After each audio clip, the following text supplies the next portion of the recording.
La franquicia de Kung Fu Panda es sin duda una de las franquicias más queridas que ha hecho DreamWorks, una de las franquicias que ha dado mucho de qué hablar a lo largo de los años. Dentro de esta franquicia tiene posiblemente una de las mejores películas que ha hecho el estudio en prácticamente toda su historia. Y es ahorita que se acaba de estrenar la cuarta entrega, una entrega que viene un poco por sorpresa y que se ha dado mucho de qué hablar, en el sentido de que si es buena, si es mala, si merece el reconocimiento que tuvo sus anteriores entregas o no lo tuvo. Y en este caso vamos a hablar de eso en este video. Pero como siempre, primero vamos a ver el tráiler y ahorita nos vamos con la ficha técnica. ¿Cómo lo quieren? ¿Rápido y sin dolor? ¿O lento y doloroso? ¡Lento y doloroso!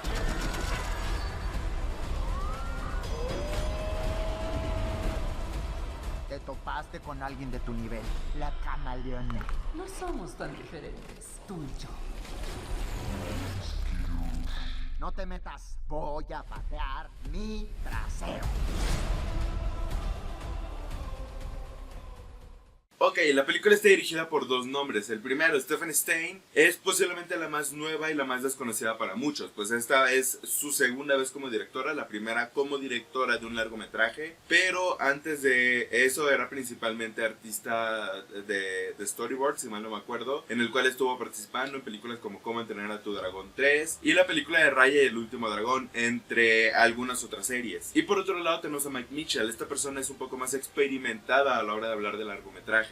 Pues entre sus trabajos más recientes está, por ejemplo, la cuarta entrega de la película de Shrek. Es uno de los directores de la segunda parte de la película de Lego. Es el director de la primera película de Trolls y también es el director de la segunda película de Bob Esponja, la de Un héroe fuera del agua. En el apartado de la escritura nos encontramos con la dupla de Jonathan Abel y Glenn Berger. Estas dos personas son los escritores de la trilogía original de Kung Fu Panda, así como dos de las películas de Alvin y las ardillas, la segunda y la tercera para ser específicos. Escritores de las dos primeras películas de Trolls y también de las dos últimas películas de Bob Esponja, Un héroe fuera del agua y la del rescate. Y en este caso también se les une Darren Lemke. Esta persona trabajó en las dos películas de Escalofríos, así como en la primera película de Shazam y en la película de Proyecto Gemini. Pero bueno, Kung Fu Panda, una de las franquicias más queridas por parte de los fans de DreamWorks, es una franquicia que nos ha dado mucho contenido y que nos ha dado mucho de qué hablar desde que se estrenó su primera entrega en 2008. En este caso, como ya lo dije, encantó a mucha gente por la combinación perfecta que tenía entre lo que era el drama y la comedia de la misma, demostrando que no necesariamente tenía que ser una película tonta hasta cierto punto para poder ser disfrutable. Y todo esto también lo demostró en su secuela en 2011 con Kung Fu Panda 2, pues en este caso se centraba un poco más en darle contexto a la historia tanto del villano como del protagonista, para entregarnos inclusive una de las mejores películas que nos ha dado DreamWorks en la historia del estudio. Algún día hablaremos de todas las pelis del estudio, pero ahorita no nos vamos a quedar con eso. 5 años después se estrenará Kung Fu Panda 3, lo que vendría siendo el cierre de la trilogía y de lo que vendría siendo durante mucho tiempo el cierre de la historia de Po como el guerrero dragón. En este caso será un cambio un poco más drástico de la forma en la que nos tiene acostumbrados, pues esta película se centraba mucho más en la parte cómica de la misma, había dejado la parte oscura que había predominado en la segunda entrega para entregarnos algo mucho más ligero, algo mucho más relajado y algo que no fue tanto del agrado de la gente. Ahora, 8 años después se estrena Kung Fu Panda 4 y en este caso es algo bastante interesante con las cosas que ocurren, porque si bien no es la peor película que nos ha entregado esta franquicia, porque eso es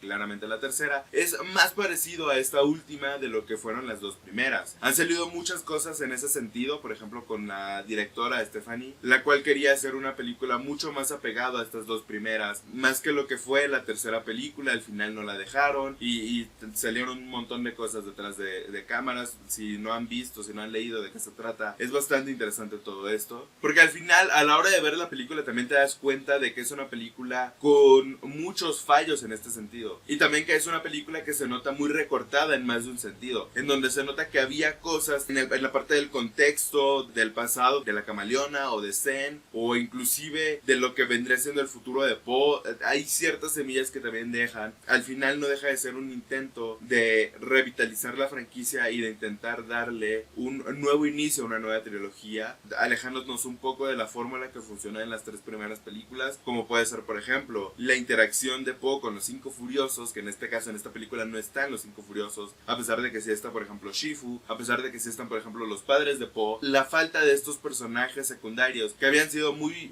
predominantes en las películas anteriores, que habían sido muy predominantes predominantes y muy importantes a la hora de desarrollar la historia de Poe. En este caso no están, y esto se nota un montón, en donde también tienes que introducir un personaje como el de Zen, en donde va a ser la nueva acompañante de Poe para descubrir un nuevo mundo, dejando a un lado estas nuevas adiciones en donde obviamente tienes que recaer en nuevos personajes a la hora de no tener a los personajes que has construido a lo largo de los años. Pues aquí ya dependerá de mucha gente. Personalmente el personaje de Zen no es un personaje que me termina de agradar. Al final lo que nos entrega esta película también es la historia de Poe intentando encontrar un nuevo guerrero dragón para pasar a ser el líder espiritual del Valle de la Paz. Aquí tendremos el siguiente paso de la historia de Poe, en donde en cada película tiene que aceptar un nuevo punto de, por ejemplo, quién es él y quién es el guerrero dragón. ¿Qué es el guerrero dragón? No por quien debe ser, sino por quién es, sus ideales, su manera de entender la moralidad y todo este tipo de cosas. En la segunda película tiene que aceptar el pasado y que no puede cambiar lo que ocurrió para poder encarar el presente y el futuro en eso. Y en la tercera entrega nos entregan un Poe mucho más espiritual, en donde tiene que encontrar su paz interior para poder ser una persona completamente equilibrada. En este caso pues es de nuevo un nuevo viaje en el apartado de Poe, en donde nos entregan a un Poe que se niega a aceptar el cambio de ser el guerrero dragón, algo que siempre en su vida ha soñado, y ahora tiene que aceptar el que hay un siguiente paso para ser un maestro de Kung Fu, en donde no necesariamente significa ser un guerrero, sino ser más un mentor. Y es que al principio dije que se parecía más a lo que era Kung Fu Panda 3 de las otras dos anteriores, porque es una película que de nuevo se aleja mucho más de la parte oscura, se aleja mucho más del drama para centrarse en la comedia, en ser una película divertida. Aún así no quita de que intenten tener estos momentos más serios, que muchas veces funciona, porque también lo ayuda en un visual completamente alucinante. Es verdad de que visualmente las tres películas anteriores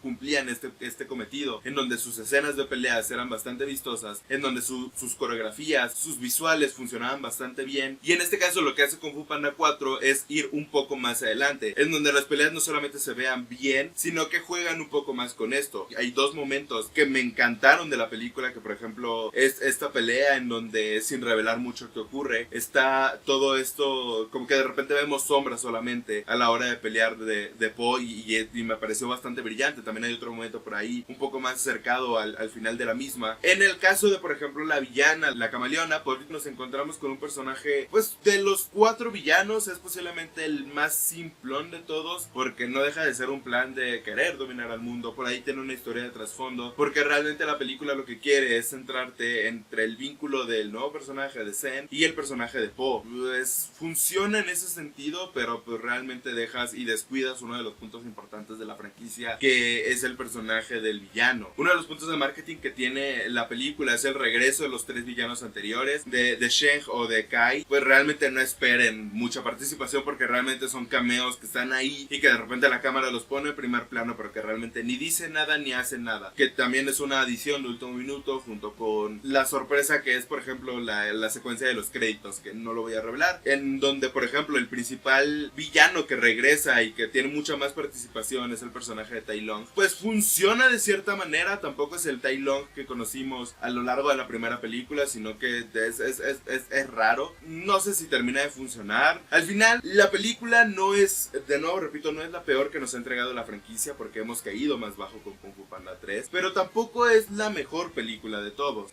Es probablemente la tercera mejor película de una franquicia de 4 películas. Tampoco habla muy bien. Es una película bastante disfrutable, eso no lo voy a negar, pero que si estás esperando lo que fue algo como la primera o la segunda, esos tiempos se quedaron muy lejos, en donde DreamWorks ya se ha alejado por completo de las películas con un temática un poco más oscuras, de agarrar el drama de los personajes y resaltarlos. Al final del día la película llega a cumplir, y en ese sentido también por ejemplo DreamWorks ya nos ha demostrado que no necesariamente tiene que ser oscuro para hacer una buena peli, como lo es El gato con botas. Si simplemente quieres desconectar y pasar un buen rato, lo vas a encontrar en Kung Fu Panda 4, pero poco más realmente, no hay mucho más que ver en esto. Y sin nada más que agregar, esto ha sido todo por mi parte. Espero que les haya gustado el video, si les gustó denle like, suscríbanse para estar al tanto de todo el contenido que subimos a este canal. Me despido, yo soy Ángel, adiós.